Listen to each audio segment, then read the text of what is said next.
Hello বন্ধুরা, কেমন আছো সবাই? ইতি তোমার ইন্দিরা আরও একটি ব্লগে সবাইকে অনেক অনেক শুভেচ্ছা জানাই। আশা করি সবাই খুব ভালো আছো, আমিও ভালোই আছি।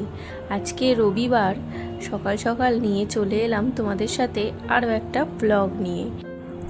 তো রোজকারের মতন আজও তোমাদের সাথে আরও একটা রেসিপি শেয়ার করব।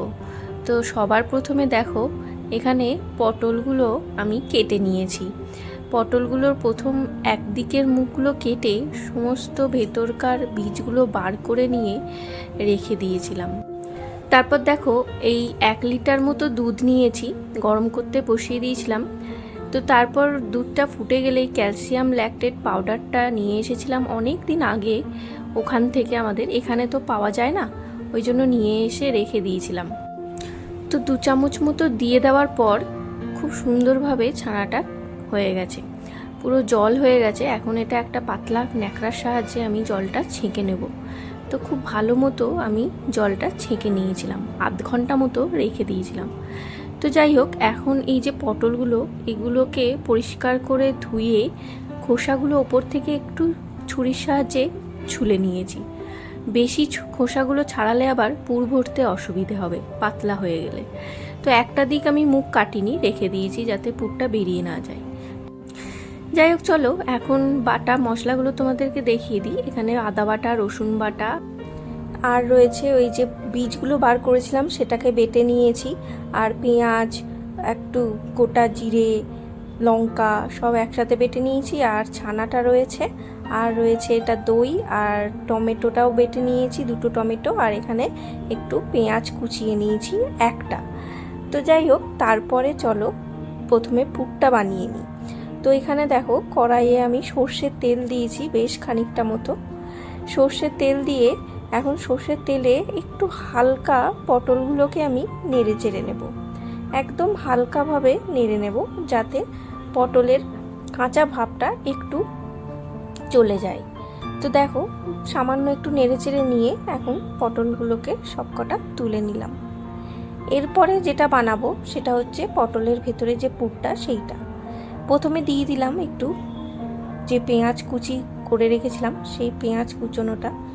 তোমরা না, পেঁয়াজটা আমি আসলে প্রথমে কুচিয়েছি একটু বড় বড় করে, একটু ছোট সাইজ করে কুচিয়ে নেবে। যাই হোক, তারপরে চলো এরপরে পেঁয়াজটা একটু হালকা নেড়ে চেড়ে নিয়ে এখন আদা আর রসুন পেস্টটা 1 চামচ করে দিয়ে দিলাম। এরপরে মশলা দিয়ে দেব কাশ্মীরি লঙ্কা গুঁড়ো, হলুদ, একটু জিরে গুঁড়ো সামান্য, আর দিয়ে দেবো বেশ খানিকটা ধনে গুঁড়ো। দিয়ে সমস্তটা খুব ভালো করে নেড়ে চেড়ে নেব। কাঁচা গন্ধটা চলে গেলে সামান্য একটু জল দিয়ে দেবো, একদম হাফ কাপ, ছোটো কাপের।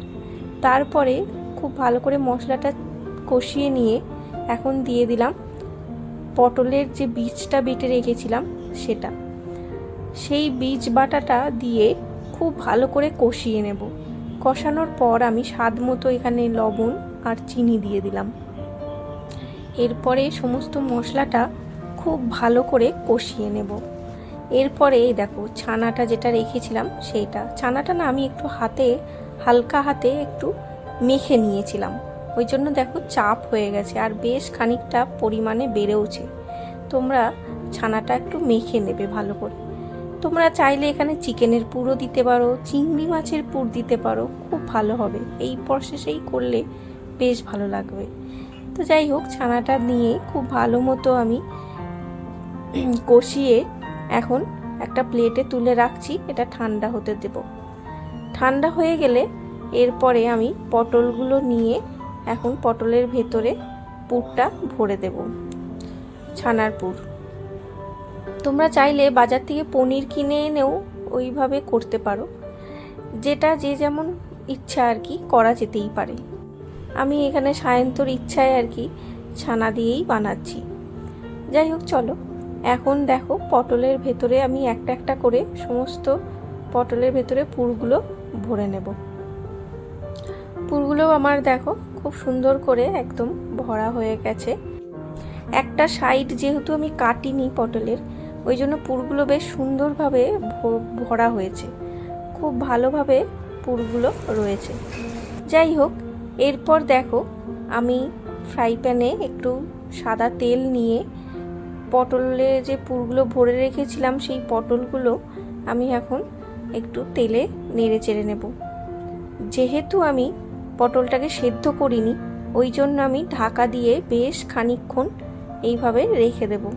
পটলটা আমার খুব ভালো মতো সেদ্ধও হয়ে গেছে, আর কাঁচা গন্ধটা তো চলেই গেছে।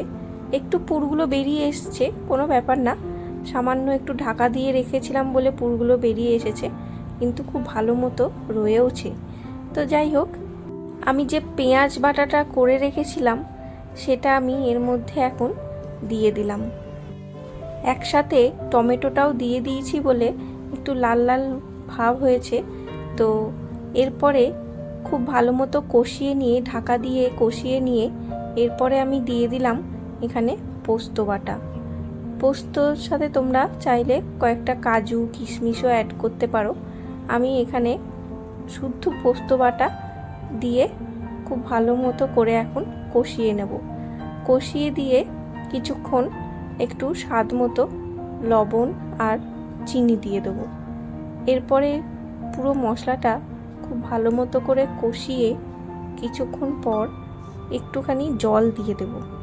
জলটা দিয়ে আবারও খুব ভালো মতো করে কষাতে হবে। কিছুক্ষণ ঢেকে দিয়ে দেখো খুব ভালো মতো তেল আর মশলা আলাদা হয়ে গেছে।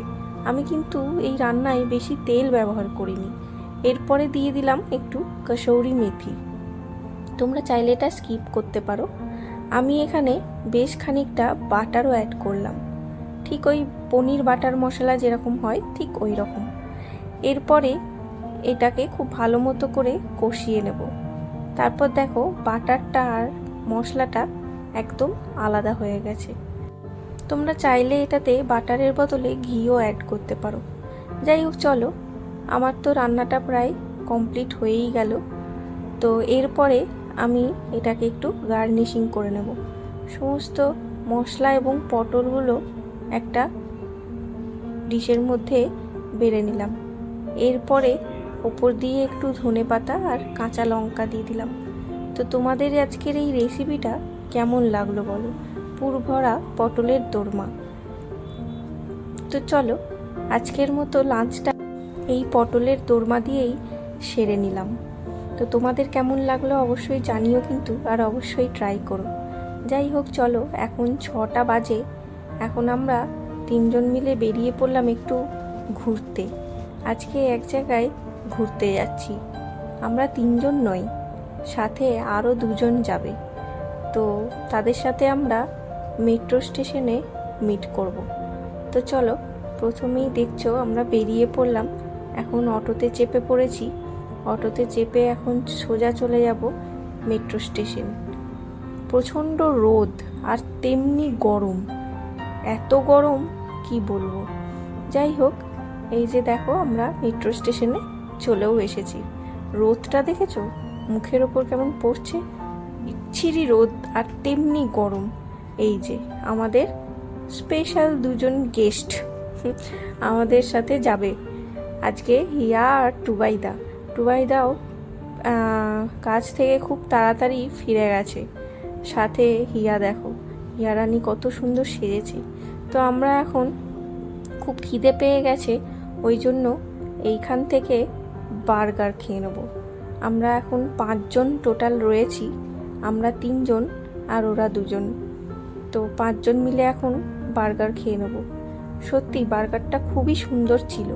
টুবাইদা খাইয়েছে আমাদেরকে বার্গারটা, খুব ভালো খেতে ছিল বার্গারটা, দারুণ খেয়েছি। যাই হোক, চলো, এরপর বার্গার টার্গার খেয়ে পেট ভরে এখন আমরা সবাই মিলে বেরিয়ে পড়লাম। আবার অটো ধরলাম মেট্রো স্টেশন থেকে নেমে।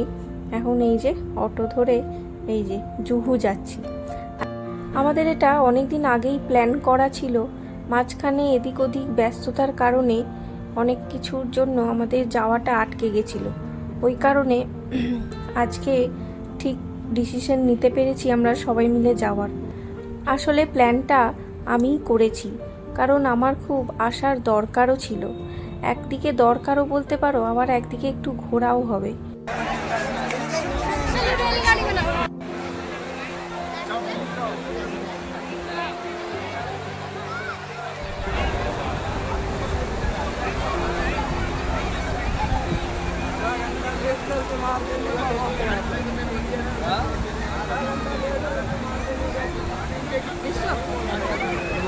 আর দরকারটা হচ্ছে আমাদের মেমারির বাবা সোমেশ্বরের জন্য আমাকে আদেশ দেওয়া হয়েছিল জুহু বিচ থেকে একটু জল তুলে নিয়ে যেতে। ওই কারণেই আরও আসা, আর একটু ঘোরাও হলো সবাই মিলে অনেক দিন পর, বেশ আনন্দ হলো। যাই হোক, সবাই মিলে খুব আনন্দ করলাম। আর ঠিক লাস্ট মুহূর্তে এত ভিড়, এত লোকজনের সমাগম, কি জানি কেন লাস্টে গাড়ি করেই আসতে হলো, অটো আর পাওয়া গেল না। যাই হোক, চলো আজকের মতো ব্লগটা এখানেই শেষ করছি। তোমাদের ভালো লাগলে লাইক করো। দেখা হবে আবারও পরের ব্লগ।